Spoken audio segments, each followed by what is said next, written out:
যেতিয়া গৌৰৱ গগৈৰ নেতৃত্বত কংগ্ৰেছ চৰকাৰ আহিব তেতিয়া মুখ্যমন্ত্ৰী হিমন্ত বিশ্ব শৰ্মাই জেলৰ ভাত খাব লাগিব। এনেদৰে অপেন চেলেঞ্জ জনাই এখন সভাৰ পৰা গৌৰৱ গগৈয়ে তাৰে সম্পূৰ্ণ ভিডিঅ'টো মই আপোনালোকৰ মাজলৈ লৈ আনিছোঁ। আজি এই সভালৈ আহি আমাক যে সাহস প্ৰদান কৰিছে তাৰ বাবে মোৰ ফালৰ পৰা আন্তৰিক ধন্যবাদ আৰু কৃতজ্ঞতা জ্ঞাপন কৰিছোঁ। কম সময়ৰ ভিতৰত আমাক এটা কৰ্মী সভা পাতিবলৈ AICC নিৰ্দেশ দিলে, য'ত আমাৰ জিলা কমিটি বিষয়াসকল, ব্লক কমিটি বিষয়াসকল, মণ্ডলসকলৰ নিমন্ত্ৰণ কৰা গ'ল আৰু কম সময়ৰ ভিতৰত আপোনালোকে আজি ইয়াত উপস্থিত হ'ল, মই সকলোকে মই ধন্যবাদ কৃতজ্ঞতা জ্ঞাপন কৰিছোঁ। আৰু আজি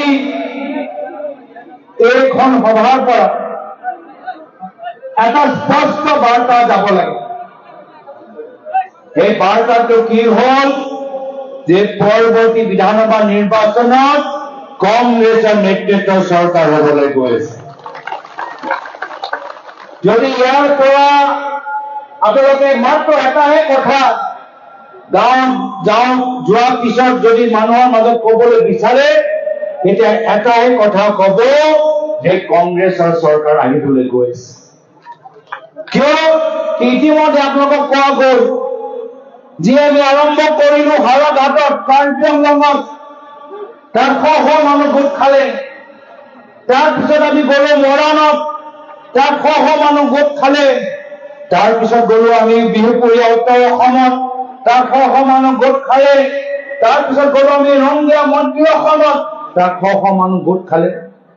তো যদি উজনি অসমত, উত্তৰ অসমত, পাহাৰত যদি কংগ্ৰেছৰ সভাত শ মানুহ গোট খায় আমাৰ চৰকাৰ অহাটো নিশ্চিত।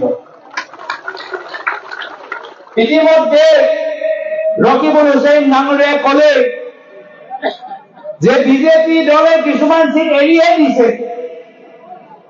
আৰু মই জানো, মই তেওঁলোকৰ দলৰ দায়িত্ব থকা ব্যক্তিসকলৰ লগত কেতিয়াবা কথা পাতো, তেওঁলোকে কয় আমি মাত্ৰ সেই 22টা চিট নহয়, আমি গোটেই উজনি অসমৰ, উত্তৰ অসমো আমি বাদ দিছো। তেওঁ ইতিমধ্যে উজনি অসম, উত্তৰ অসমো তেওঁলোকে এৰিবলৈ আৰম্ভ কৰিলে। কিয় এৰিলে? যে তেওঁলোকে যোৱা যোৰহাট লোকসভা নিৰ্বাচনত দেখা পালে গোটেই বিজেপি দলৰ কেবিনেট, মুখ্যমন্ত্ৰী বাৰম্বাৰ আহিলে, প্ৰধানমন্ত্ৰী মোদী ডাঙৰীয়া গ'ল, যথেষ্ট টকা পইচা তেওঁলোকে খৰচ কৰিলে, ডাঙৰ ডাঙৰ কথাবোৰ ক'লে, 3 লাখ ভোটৰ ব্যৱধানত জিকিব ক'লে, বাগানৰ মাজত তেওঁলোকে পইচা বিতৰণ কৰিলে। তথাপি অসমৰ ৰাইজৰ স্বাভিমান, চাওক অসমৰ ৰাইজৰ বিবেক, তেওঁলোকক আমি 1.5 লাখ ভোটৰ ব্যৱধানত আমি উজনি অসমত যোৰহাটত পৰাজিত কৰি আহিলো। তো আমাৰ যোৰহাট লোকসভা ভাল হ'ব, আমাৰ ডিব্ৰুগড় লোকসভা ভাল হ'ব, এইবাৰ কাৰ্বি আংলং লোকসভা ভাল হ'ব, এইবাৰ তেজপুৰৰ লখিমপুৰ লোকসভা ভিতৰত আমাৰ সমষ্টি ভিতৰত কংগ্ৰেছৰ ফলাফল ভাল হ'ব। তো যেতিয়া উজনি অসমৰ পৰা এটা বিশাল চুনামি আহিব তেতিয়া নামনি অসম আমাৰ একদম পাৰ কৰি লৈ যাবগৈ। আৰু সেইকাৰণে আমাৰ চৰকাৰ অহাটো নিশ্চিত। আৰু চৰকাৰ অহা নিশ্চিত হোৱাৰ পিছত এতিয়া হিমন্ত বিশ্ব শৰ্মা ডাঙৰীয়া চিন্তিত যে কেনেদৰে নিজকে বচাওক, কেনেদৰে নিজকে সুৰক্ষা দিয়ক, তাৰ বাবে চিন্তিত। কিয় সেই গুৱাহাটীত যেতিয়া ৰাহুল গান্ধী ডাঙৰীয়া আহিছিল, ৰাহুল গান্ধী ডাঙৰীয়া ক'লে পৰৱৰ্তী দিনত যেতিয়া কংগ্ৰেছৰ চৰকাৰ আহিব হিমন্ত বিশ্ব শৰ্মা ডাঙৰীয়াক জেললৈ যাব লাগিব। কৈছে নাই কোৱা? এতিয়া হ'ব পাৰে হিমন্ত বিশ্ব শৰ্মা ডাঙৰীয়া দিনৰ ভিতৰত 1000টা মিছা কথা কোৱা মানুহ, কিন্তু মই যিমান ৰাহুল গান্ধী ডাঙৰীয়াক জানো তেওঁ কেতিয়াও মিছা কথা নকয়।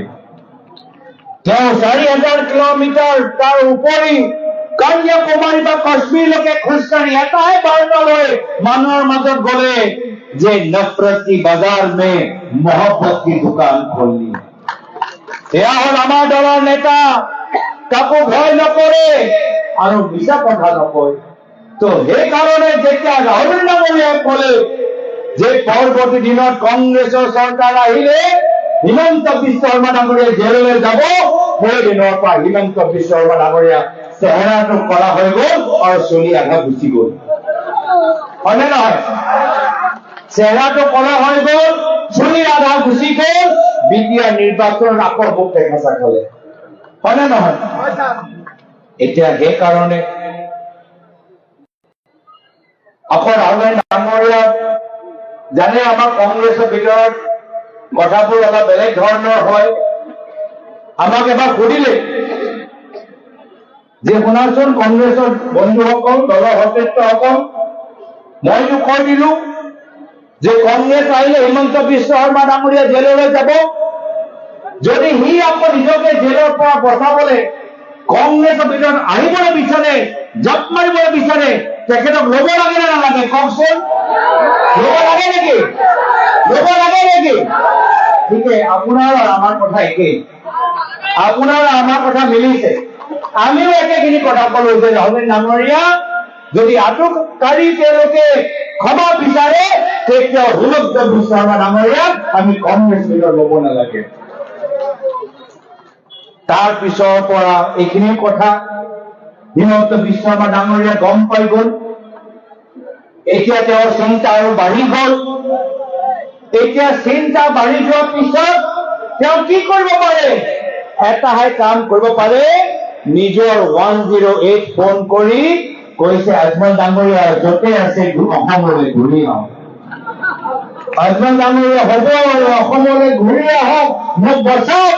আৰু সেইকাৰণে চাব কি যেতিয়াই পৰা হিমন্ত বিশ্ব শৰ্মা ডাঙৰীয়া ৰাজনৈতিকভাৱে বিপদত পৰিছে, আজমল ডাঙৰীয়া আকৌ অসমৰ ৰাজনীতিত ৰিএন্ট্ৰি মাৰিছে।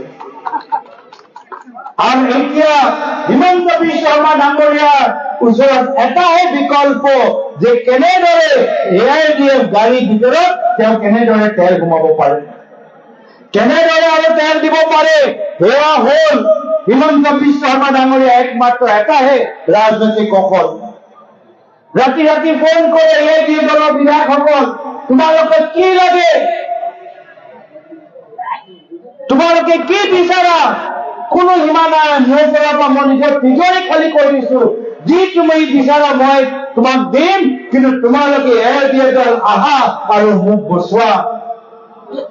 কিন্তু হিমন্ত বিশ্ব শৰ্মা ডাঙৰীয়া গম পোৱা নাই, হিমন্ত বিশ্ব শৰ্মা ডাঙৰীয়া গম পোৱা নাই যে যি AIDFৰ গাড়ীৰ ভিতৰত তেওঁ তেল ভৰাবলৈ চেষ্টা কৰিছে, সেই গাড়ীত টায়াৰ পাংচাৰ লখিমপুৰ হুছেইন ডাঙৰীয়া যোৱা লোকসভা নিৰ্বাচনলৈ কৰিছে। সেই গাড়ীৰ টায়াৰ পাংচাৰ লখিমপুৰ হুছেইন ডাঙৰীয়া কৰি দিলে।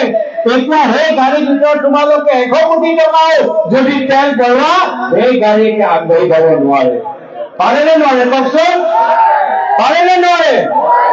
সেইকাৰণে এতিয়া ক'ৰবাত আকৌ নতুন AIDF দল কেনেকৈ জন্ম দিব পাৰে, সেয়াও হিমন্ত বিশ্ব শৰ্মা ডাঙৰীয়া চিন্তা কৰে।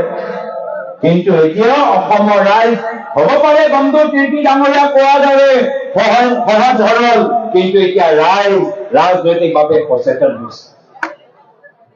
এতিয়া হিমন্ত বিশ্ব শৰ্মা ডাঙৰীয়াৰ ওচৰত দ্বিতীয় বিকল্প কি হ'ল? যে দেখিলে যে AIDFৰ গাড়ী টায়াৰ পাংচাৰ লখিমপুৰ হুছেইন ডাঙৰীয়া যোৱা লোকসভা নিৰ্বাচনত কৰি দিলে। এতিয়া নিজকে হিমন্ত বিশ্ব শৰ্মা ডাঙৰীয়া নিজকে হিন্দু নেতা হিচাপে নিজৰ পৰিচয় দিবলৈ বিচাৰে। চেষ্টা কৰিছে নাই কৰা? কিন্তু শ্ৰদ্ধেয় ৰাইজ কওকচোন, पृथ्वीराज दाते जी आप बोलिए, आप भी कह रहे थे कि हिमंत बिस्व शर्मा अपने आप को हिंदू नेता साबित करना चाहता है। मैं राइजक सुधिবলৈ বিচাৰিছো যে অসমৰ ইতিহাসত, ভাৰতৰ ইতিহাসত এনেকুৱা এজন হিন্দু নেতা দেখা পায় নেকি যিজনে গৰু সিন্ডিকেট চলায়? যিজনে গৰু সিন্ডিকেট চলায়? হিন্দু নেতা কোৱা আৰু গৰু সিন্ডিকেটৰ নিজৰ মন্ত্ৰী হাতত তোমালোকে চাবি এৰি দিছা। এয়া হ'ল গৰু বেপাৰত তোমালোকৰ মানুহবোৰ জড়িত আছে, কয়লা বেপাৰত তোমালোকৰ মানুহ জড়িত হৈ আছে, পাথৰৰ মাফিয়া তোমালোকৰ মানুহ জড়িত হৈ আছে, কয়লা সিন্ডিকেটৰ তোমাৰ মানুহ জড়িত হৈ আছে। তুমি কি হিন্দু নেতা, তোমাৰ দৰে মিছলীয়া ৰাজনৈতিক হিন্দু নেতা আমি দেখা পোৱা নাই। হয়, যেনেদৰে এইখন দলৰ ৰাজনৈতিক পূৰ্বসকল, এইখন বিজেপি দলৰ ৰাজনৈতিক পূৰ্বপুৰুষসকল যিদৰে মুছলিম লীগৰ লগত তেওঁলোকে চৰকাৰ গঠন কৰিছিল, একেৰাহে হিমন্ত বিশ্ব শৰ্মা ডাঙৰীয়া আৰু মহম্মদ জিন্নাৰ আদৰ্শবোৰ একে। মই কৈছো হিমন্ত বিশ্ব শৰ্মা ডাঙৰীয়া এজন হিন্দু জিন্না, এজন হিন্দু জিন্না। আমাৰ ভাৰতৰ মুছলিম ধৰ্মৰ মানুহবোৰ পাকিস্তানৰ বাংলাদেশৰ এই ৰাজনীতি আদৰ্শ এৰি ভাৰতৰ ভিতৰত থাকিবলৈ বিচাৰিলে কিয়? কি আমাৰ ভাৰতত থকা মুছলিম ধৰ্মৰ মানুহবোৰ সংবিধানক সন্মান কৰে, মহাত্মা গান্ধীক সন্মান কৰে, বাবা চাহেব আম্বেদকাৰক সন্মান কৰে, শান্তি আৰু সম্প্ৰীতিৰ মাজত থাকিব বিচাৰে। আৰু সেইকাৰণে এতিয়া হিমন্ত বিশ্ব শৰ্মা ডাঙৰীয়া নিজকে হিন্দু নেতা হিচাপে এটা প্ৰমাণ দিব পৰা নাই। যেতিয়ালৈকে তুমি গৰু সিন্ডিকেটৰ পৰা পইচা লৈ থাকিবা, তুমি কেতিয়াও হিন্দু নেতা হ'ব নোৱাৰিবা। মই মঞ্চৰ পৰা কৈ দিছো হিমন্ত বিশ্ব শৰ্মা ডাঙৰীয়া। এতিয়া এটা ৰং নম্বৰ AIUDF দল, তাৰপিছত UDF এটি নিজকে হিন্দু নেতা হিচাপে নম্বৰ দায়ী কৰিলে, সেইটো ৰং নম্বৰ, সেইটো ৰং নম্বৰ। এতিয়া কি দেখাবলৈ চেষ্টা কৰে যে তেওঁ যে যথেষ্ট শক্তিশালী, হয়নে নহয়? তেওঁ যে যথেষ্ট শক্তিশালী নিজকে দেখাবলৈ বিচাৰে। আপোনালোকে অলপ ৰাজনৈতিকভাৱে ইতিহাসৰ ফালে চাওক। হিমন্ত বিশ্ব শৰ্মা ডাঙৰীয়াৰ দৰে ভয়াতুৰ ব্যক্তি অসমৰ ৰাজনৈতিক ইতিহাসত নাই। আপোনালোকে নিজে অধ্যয়ন কৰি চাওক। হিমন্ত বিশ্ব শৰ্মা ডাঙৰীয়াৰ দৰে ৰাজনৈতিক ভয়াতুৰ ব্যক্তি আমি অসমৰ ভিতৰত দেখা পোৱা নাই। কিয়? কি যেতিয়া হিমন্ত বিশ্ব শৰ্মা ডাঙৰীয়া বিপদত পৰে তেওঁ জাম্প মাৰি যায়। তেওঁ ৰাজনৈতিক যাত্ৰা আৰম্ভ কৰিলে আছুৰ পৰা, আছুৰ যেতিয়া বিপদত পৰিলে জাম্প মাৰিলে কংগ্ৰেছত, কংগ্ৰেছত থাকিলে, কংগ্ৰেছৰ ভিতৰত নিজক সিন্ডিকেটৰ সাম্ৰাজ্য সৃষ্টি কৰিলে। কিন্তু যেতিয়া সিন্ডিকেটৰ কথাবোৰ যেতিয়া বিজেপি দলে কবলৈ আৰম্ভ কৰিলে, লুইচ বজৰ কথাবোৰ কবলৈ আৰম্ভ কৰিলে, ভাৰতৰ কথাবোৰ যেতিয়া কবলৈ আৰম্ভ কৰিলে, হিমন্ত বিশ্ব শৰ্মা ডাঙৰীয়া আকৌ ভয়াতুৰ হৈ আকৌ কংগ্ৰেছৰ পৰা জাম্প মাৰিলে বিজেপিলৈ। আৰু আপোনালোকে নিজে চাব কি যিদিনা বিজেপি চৰকাৰ যায়, বিজেপি দলটোক ত্যাগ কৰা প্ৰথম ব্যক্তিয়ে হব হিমন্ত বিশ্ব শৰ্মা ডাঙৰীয়া। যদি ইমানে শক্তিশালী, তেতিয়া জেলৰ পৰা কি ভয়? যদি ইমানে শক্তিশালী, তেতিয়া বিৰোধী দলত থাকি নিৰ্ভয়কৈ থাকিব নোৱাৰিলা? আছু চিৰদিন কিয় থাকিব নোৱাৰিলা? কংগ্ৰেছৰ চিৰদিন কিয় থাকিব নোৱাৰিলা? আজিও লোকে এতিয়ালৈকে এবাৰো কোৱা নাই যে মই চিৰদিন বিজেপিত থাকিম। মই চেলেঞ্জ কৰিছো, মই আজিও এই মঞ্চৰ পৰা চেলেঞ্জ কৰিছো, হিমন্ত বিশ্ব শৰ্মা ডাঙৰীয়া যদি নিজকে ইমানে শক্তিশালী ভাবে, তেতিয়া কৈ দিয়ক মই চিৰকাল ক্ষমতাত থাকক বা ক্ষমতাত নাথাকক, তেওঁ সদায় বিজেপি দলত থাকিব। এই কথা কোৱা সাহস কৰক, আজিলৈকে নকৰিব চাব। মই এই মঞ্চৰ পৰা সাংবাদিকসকলক কৈ দিছো যে কাইলৈ গৈ সুধিব হিমন্ত বিশ্ব শৰ্মা ডাঙৰীয়া, গৌৰৱ গগৈয়ে নিজৰ মঞ্চৰ পৰা কৈছে ভাল হওক বেয়া হওক সদায় কংগ্ৰেছ দলত থাকিব। আপুনি কেনে পাৰিব নেকি ভাল হওক বেয়া হওক সদায় বিজেপি দলত থাকিব? চাব এই প্ৰশ্ন পৰা ফালেৰি কাটি যাব, এই প্ৰশ্ন পৰা ফালেৰি কাটি যাব। কিয়? কি নিজৰ ইঞ্চুৰেঞ্চ এটা লাগেতো। সেইকাৰণে না হিন্দু নেতা, না শক্তিশালী নেতা, আজি মাত্ৰ যদি এটা কাম কৰিছে, এয়া হ'ল নিজকে ধনী, এয়া হ'ল নিজকে ধনী কৰিছে। আজি এটা বাতৰি দেখিলো, এটা বাতৰি দেখিলো, সেই বাতৰিত মই পঢ়িলো যে ৰাজনৈতিকভাৱে আটাইতকৈ শক্তিশালী হ'ল আজিৰ তাৰিখত অসমৰ মুখ্যমন্ত্ৰী হিমন্ত বিশ্ব শৰ্মা ডাঙৰীয়া আৰু অৰাজনৈতিকভাৱে দ্বিতীয় নম্বৰত শক্তিশালী হল মুখ্যমন্ত্ৰী পৰিবাৰ ৰিণিকী ভূঞা শৰ্মা ডাঙৰীয়া। আপোনালোকে ভাবি চাওক দেই, আকৌ মই কৈছো, ইতিহাস লৈ চাওক, ইতিহাস লৈ চাওক। আপোনালোকে দেখা পাইছে নেকি যে এনেকুৱা এটা সময়, এনেকুৱা এটা চৰকাৰ, যি চৰকাৰৰ সময়ত মুখ্যমন্ত্ৰী আৰু মুখ্যমন্ত্ৰী পৰিবাৰ ইমান শক্তিশালী হৈ আছে, কিন্তু আজি আমি দেখা পাইছো আৰু কেতিয়াবা ৰাইজে তুলনা কৰে যে মোৰ প্ৰয়াত পিতৃ প্ৰয়াত তৰুণ গগৈয়ে অসমৰ 15 বছৰ মুখ্যমন্ত্ৰী আছিল, কিন্তু অসমৰ জনসাধাৰণে কেতিয়াও মোৰ মাতৃক ৰাজনৈতিক মঞ্চত এটা ৰাজনৈতিক ভূমিকা লোৱা দেখা নাছিলে। কেতিয়াও মোৰ মাতৃ নামত মোৰ প্ৰয়াত পিতৃয়ে তোমাৰ বাগান লোৱা নাছিল, মিউজিয়াম খোলা নাছিল, ৰিজৰ্ট লোৱা নাছিল। এজন সহজ সৰল মহিলা হিচাপে তেওঁ নিজৰ ঘৰৰ দায়িত্ব তেওঁ ৰূপায়ণ কৰিছিল, নিজৰ স্বামীক তেওঁ দেখভাল কৰিছিল, অসুস্থ সময়ত তেওঁ দৰৱ খাইছে নাই খোৱা সেইখিনি কথা চাইছিল। কিন্তু আজিৰ তাৰিখত আমি প্ৰথমবাৰ দেখা পাইছো যে মুখ্যমন্ত্ৰী আৰু মুখ্যমন্ত্ৰী পৰিবাৰৰ মাজত এনেকুৱা এটা বিজনেছৰ এটা চুক্তি চলি আছে কি অসম চৰকাৰে যিমান পইচা পায় তেওঁলোক সেই চৰকাৰৰ পইচাৰ যোগেদি মুখ্যমন্ত্ৰী নিজৰ পৰিবাৰৰ কোম্পানীত দি নিজৰ পৰিবাৰটো আৰু ধনী কৰিবলৈ বিচাৰে। এনেকুৱা উদাহৰণ আমি দেখা পোৱা নাই। সেইকাৰণে আজি অসমৰ নৱপ্ৰজন্মৰ যুৱকসকলক সুধিবলৈ বিচাৰো যে এনেকুৱা এটা চৰকাৰ থাকিলে তোমালোকে কেনেদৰে আশা কৰিব পাৰা যে তোমালোকে চাকৰি পাবা? আজি এনেকুৱা এটা চৰকাৰ থাকিলে মই এই অঞ্চলত থলুৱা উদ্যোগক সুধিবলৈ বিচাৰো যে আপোনালোকে কেনেদৰে আশা কৰিব পাৰে যে আপোনালোকৰ কিবা উন্নতি হ'ব? আজি এনেকুৱা এটা পৰিৱেশত মই থলুৱা আমাৰ এই স্থানীয় ঠিকাদাৰবোৰক সুধিবলৈ বিচাৰো যে আপোনালোকে কেনেদৰে আশা কৰিব পাৰে যে আপোনালোকে কিবা কাম পাব? একো নহব, একো কাম নাপায়, একো ঠিকা নাপায়। সব ঠিকা মুখ্যমন্ত্ৰী নিজৰ পৰিবাৰ আৰু নিজৰ পুত্ৰ নামত 18টা কোম্পানী খুলিছে, যাতে তেওঁৰ মাজতে বিতৰণ কৰিব।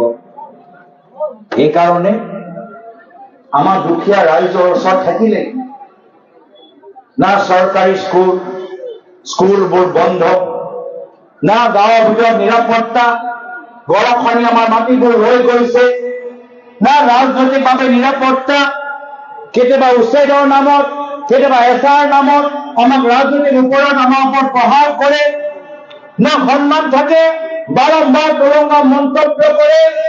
যুৱকসকল দেখা পাইছে যে চাকৰি নাই, এতিয়া মাত্ৰ গাঁৱৰ ভিতৰত এইখন চৰকাৰ মদৰ দোকান খুলিছে। মদৰ দোকান খুলিছে নাই খোলা? এতিয়া আমাৰ যুৱকসকলে চাকৰি বিচাৰে না মদৰ দোকান বিচাৰে? চাকৰি বিচাৰে না মদৰ দোকান বিচাৰে?